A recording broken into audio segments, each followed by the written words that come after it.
Hi guys, Liz Wheeler here. So you guys know that I'm on this anti-ESG kick right now. I truly think that ESG, which stands for environmental, social, and governance metrics, this is essentially the social credit score system that parallels the social credit score system the Chinese communists inflict on their people. This is the American version of it. It's actually a globalist version, but it impacts us here in America through our banking system. It's incredibly powerful. It might be one of the biggest internal threats that we face in our nation.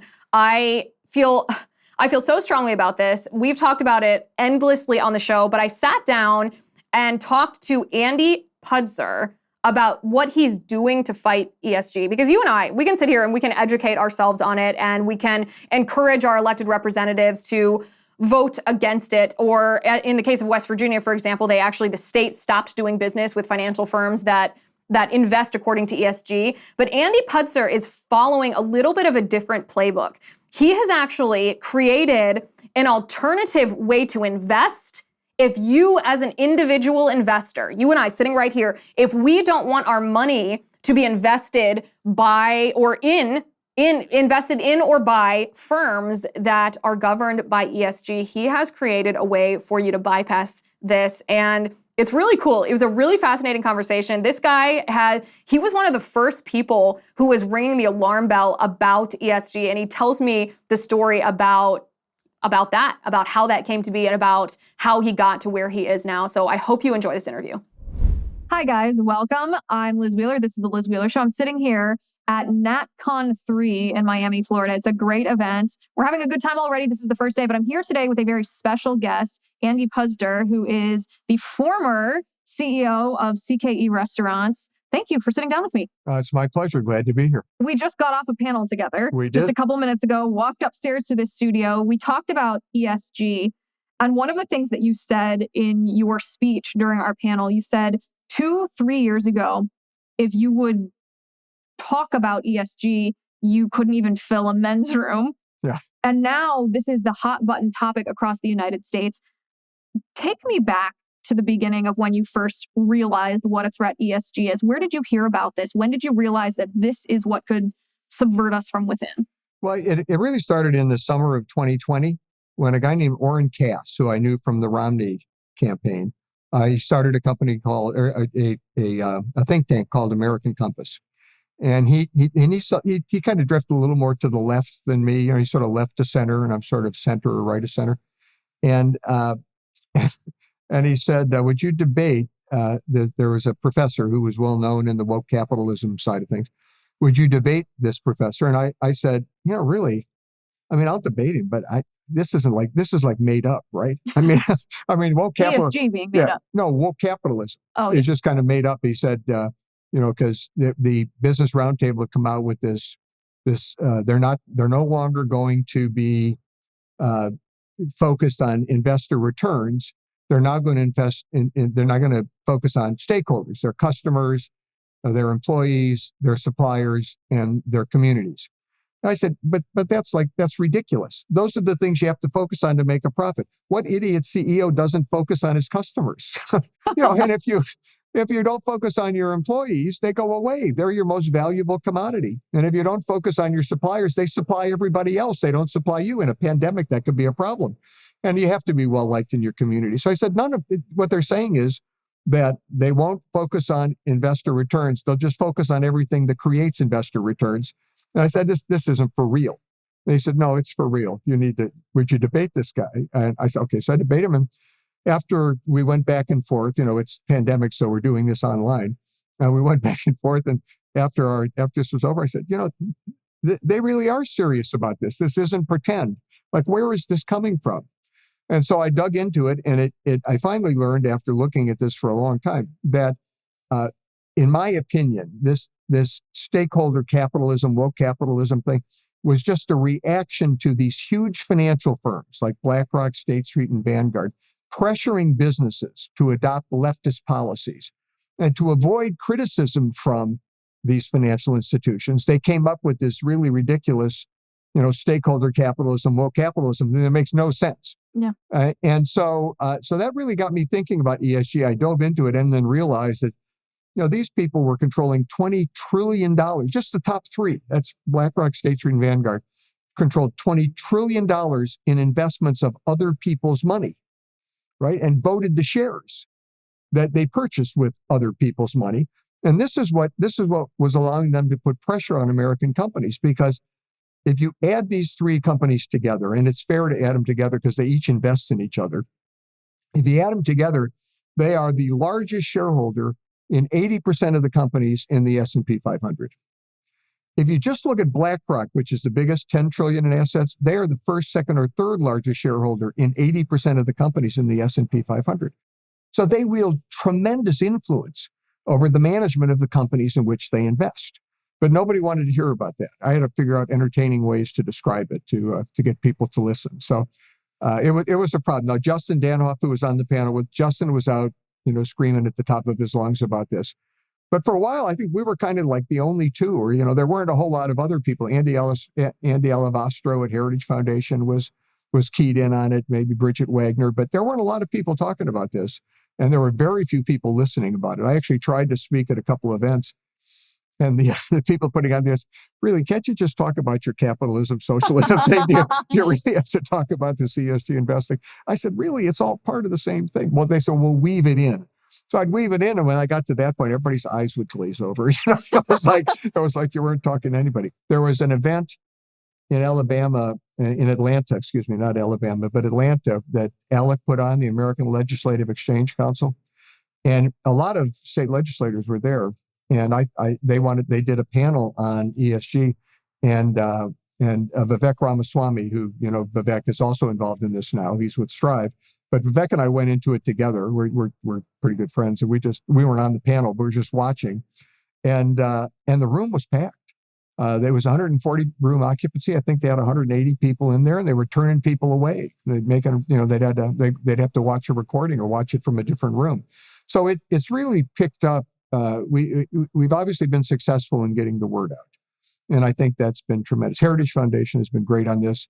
The Texas Public Policy Foundation has been great on this. There are some think tanks that have really gotten the word out and deserve a lot of credit. I'm probably giving myself too much credit here. No. I mean, you were in the first wave of people that were ringing the alarm bell about this, and rightly so, because this isn't something that we can look to Europe and say, Europe is doing this, we're 2 steps behind. If we don't course correct, this is going to be here. This is already here.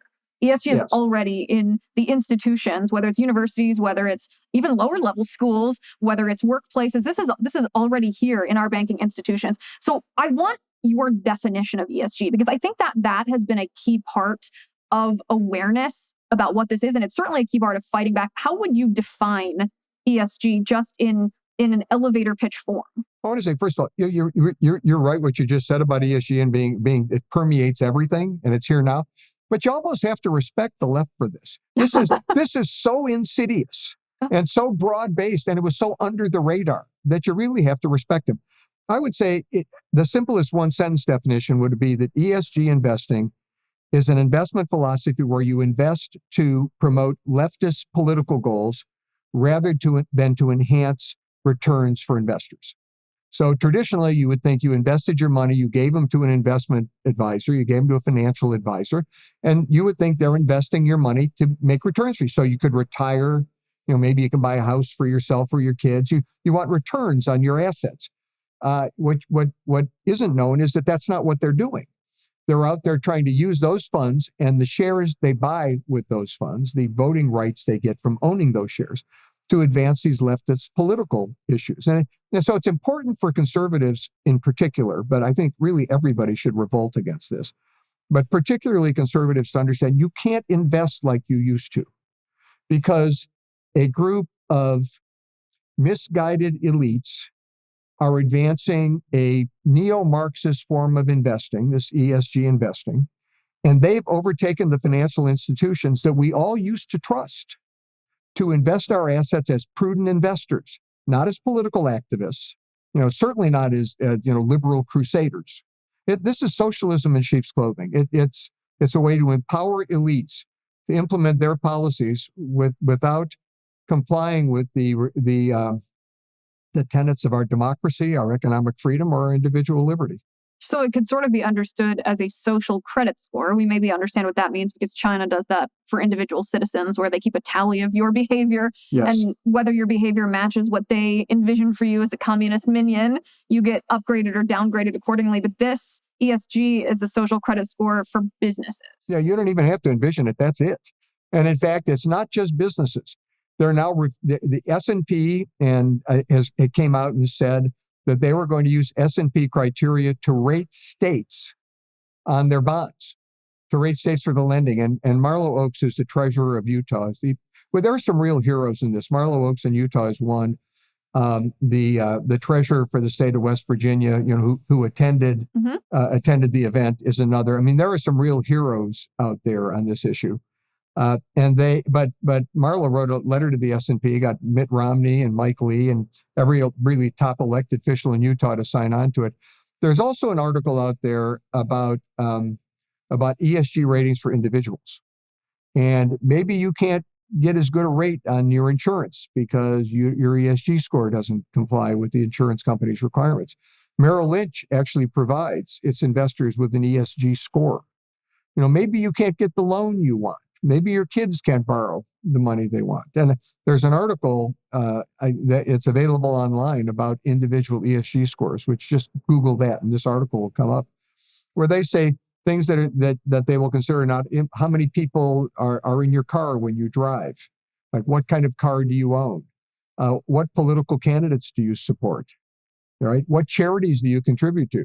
So you could be paying a price for being a conservative Republican going forward if we don't stop this ESG threat. This is very serious. In Australia right now, there's a banking institution, I just read about this, that's denying loans to people for gas-powered vehicles. Yes. Yeah, this is where we're headed. And it won't just be, they won't just limit the climate. The leftists, they have found a new way to empower elites to run our lives. That's what socialism is, right? In a free market economy, you and I, we vote with every dollar we spend on what companies succeed and fail and what direction the economy will take.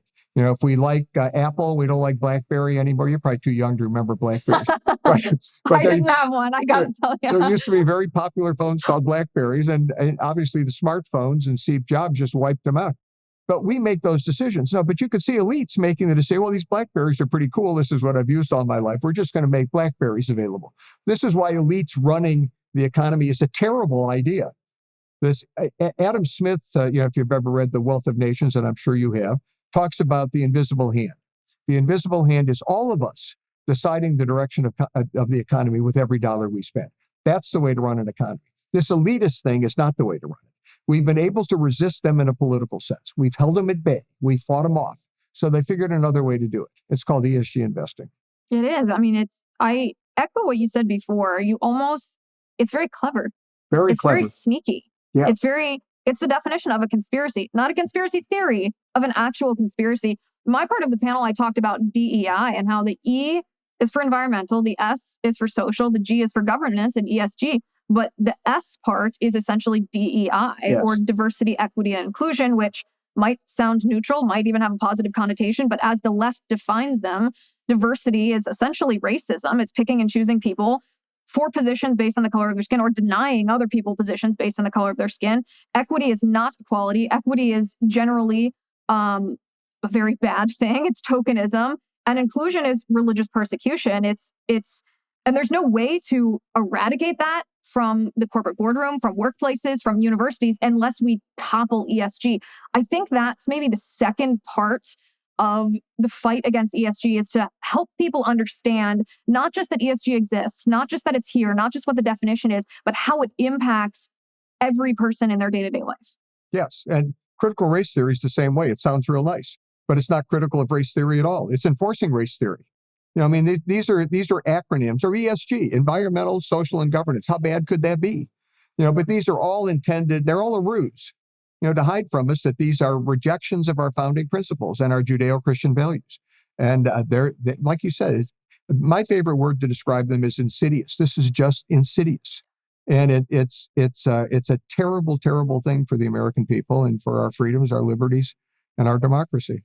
So the spiciest part of our panel was at the very end during the question and answer, which is always the most fun part, when there was a little bit of a debate on what the role of a corporation is in the United States. Should a corporation advocate for values? Should they advocate for the values that the people already hold? Should they advocate for the values that they think are correct? Or should corporations be politically, socially, and morally neutral?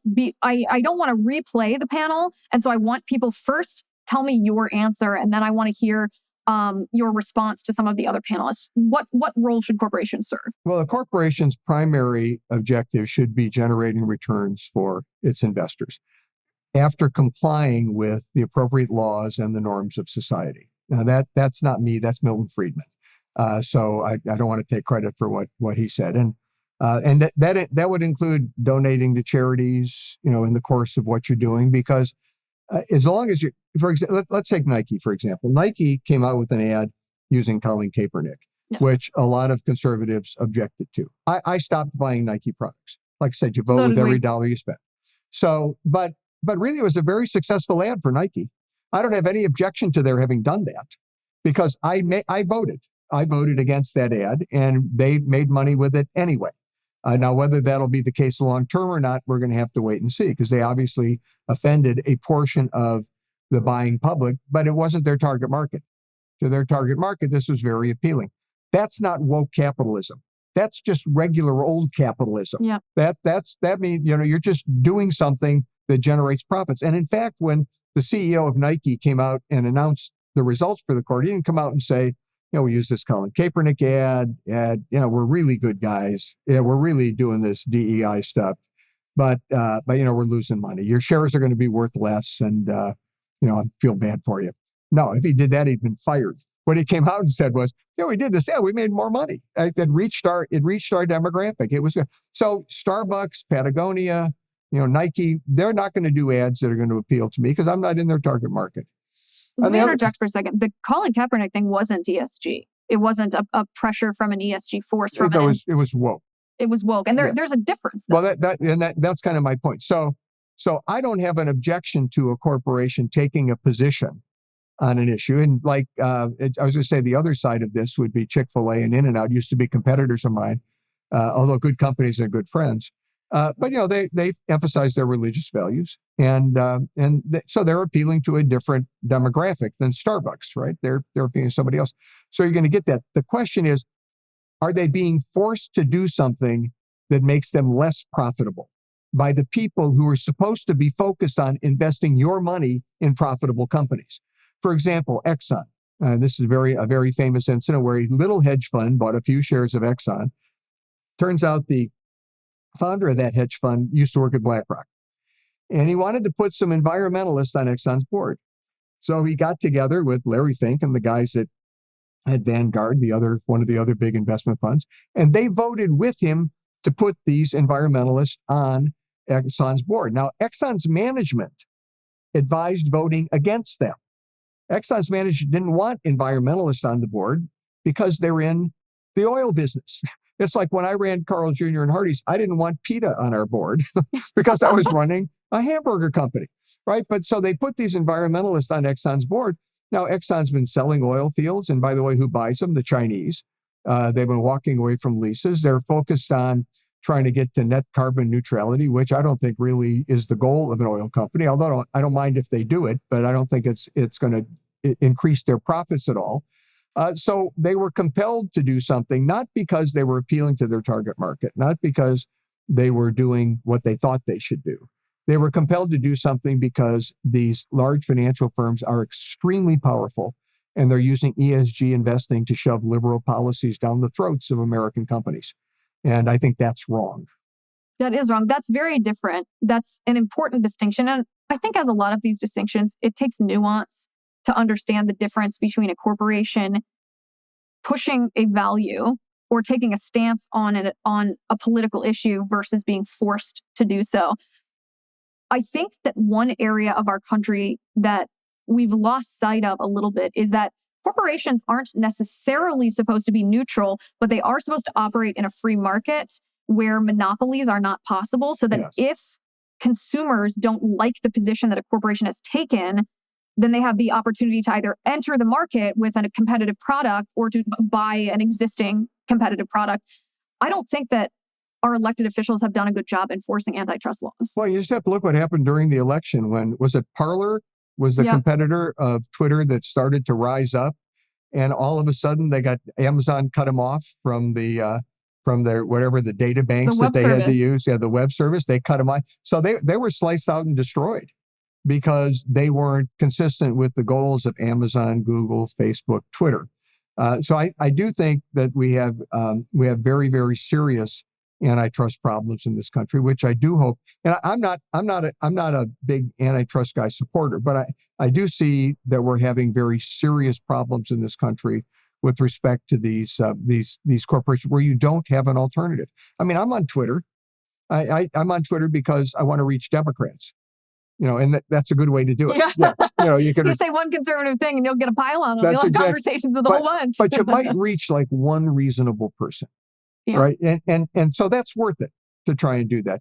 But we've got these other, was it Truth? Is that That's President Trump's? And then Getter, I think that's Jason. It's important, but they're so small. They really don't compete. Instagram, TikTok, I guess competes now, but that's Chinese. So you got Instagram, And even Truth Facebook, Social, Twitter. to my knowledge, the latest reports were that the Google Play Store wasn't allowing Trump's app Yeah, to be that accessed by Android phones. That wouldn't surprise me at all. But we need to keep American businesses focused on the profit motive. That is, that notion kind of unique to free market capitalism that you can improve your life through your own efforts. And it's millions of people trying to improve their lives and having the opportunity to do so that produces this incredible economy that we have in the United States. And really, profit isn't a bad word. If you look at our free market economy in the United States, the only way you make a profit is by meeting the needs of other people. You have to produce a product or a service they want at a price they can afford. Well, if everybody's out there trying to come up with products and services that other people want at a price they can afford, that generates incredible energy and causes you, if you want to improve your life, it pushes your focus outwards to other people. So it's really more altruistic than it is greedy. So when we reorient modern corporations, so they're not focused on profit, they're not focused on reaching out to others and providing the services people want. When we reorient corporations so that now they're focused on accomplishing liberal political objectives, then we risk destroying that entire system, which Barack Obama described as the greatest economic system in history. It's created more wealth than any system in history and has lifted billions of people out of poverty. If he's admitting that, I would say I don't agree with President Obama on much, but I don't think he's a stupid guy. I think he's a very smart guy. And for him to come out and say that, I think was very significant. Why would you put that at risk? Like, what sense does it make to put a system that's lifted more people out of poverty and created more prosperity and abundance than any economic system ever devised and risk it, to accomplish these leftist political goals? So we can sit here and we can talk about how awful this ideology is, how it's poisoned, it's infiltrated our institutions. It's here. It's not something that's in the future. We're facing it. The $1 million question is, how do we stop it? Well, I've thought about that. Which is why I'm asking you. Yeah. And I have a couple of solutions. One is Vivek Ramaswamy and Justin Danhoff have a company called Strive. And I'm involved with Diane Black and Dr. Black. Diane was the head of the House Budget Committee that got the Trump tax cuts through in a company in Nashville called Second Vote Advisors, where we offer products that they're not anti-ESG, but they're products designed to defeat ESG. In other words, we're not trying to advance conservative values versus them advancing liberal values. We're trying to get American companies back to where they should be, which is focused on generating returns for their investors. And Strive has an ETF. I think they're coming out with another one. I think it's Drill. I can't remember the call numbers for it. We've got a couple of ETFs. One is pro-life. One is pro-civil safe society. It's LYFE, which excludes any companies that invest in abortion. And then we have a company called Aegis, EGIS. It's an ETF you can purchase easily. It's publicly traded, and it will exclude companies that support defunding the police or open borders or doing extensive business with China. But we have a particularly interesting product called Shareholders First, which only invests in companies that aren't political. We have a scoring system we license that rates companies. 1 is liberal, 2 is leans liberal, 3 is neutral, 4 is leans conservative, and 5 is conservative. They do a very in-depth audit on the entire S&P 1500.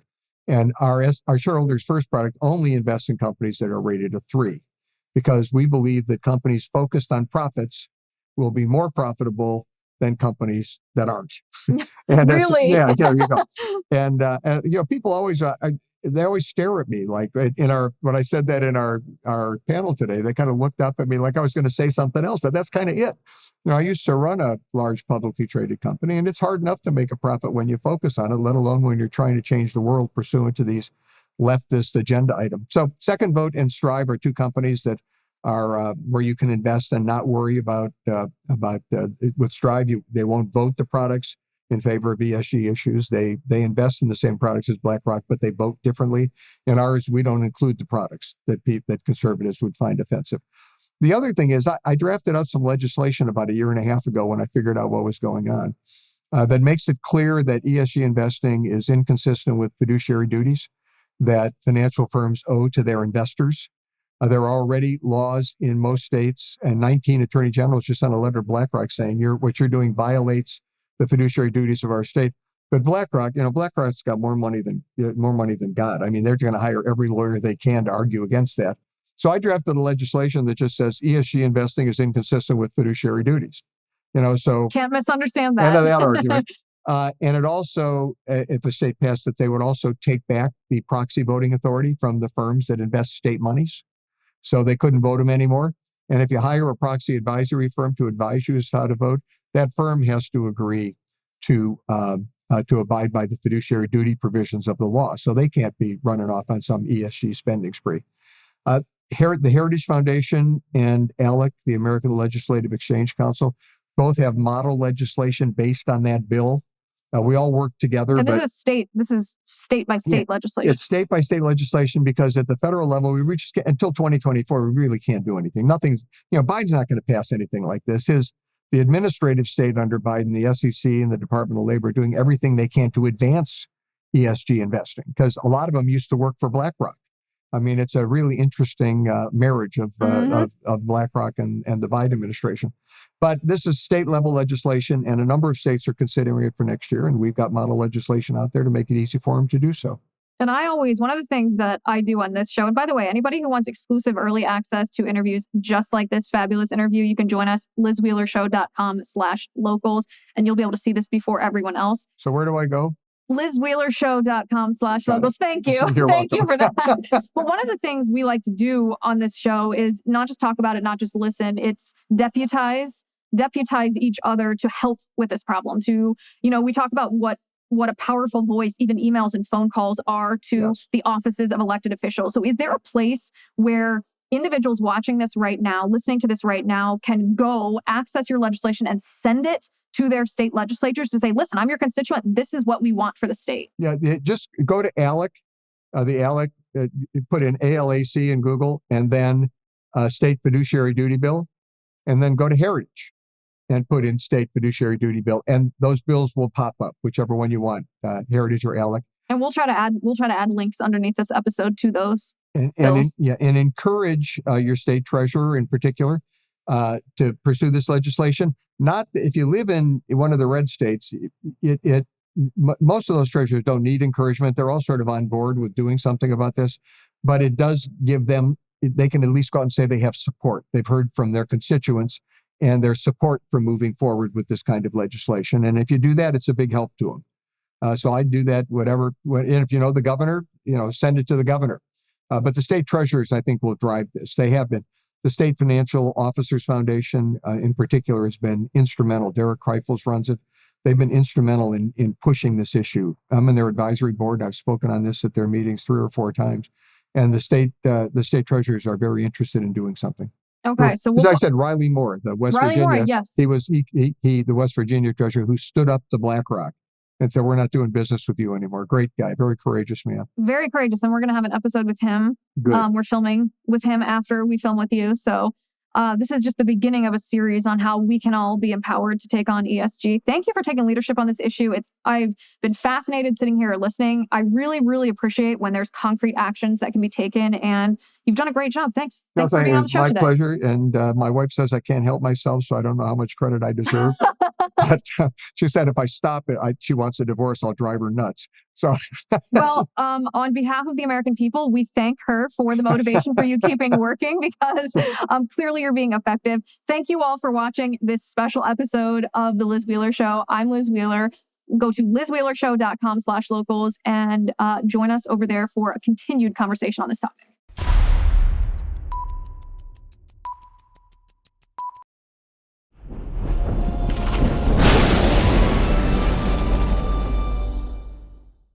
If you haven't already, give this video a thumbs up, hit the subscribe button below, and ring the bell to make sure you never miss a video.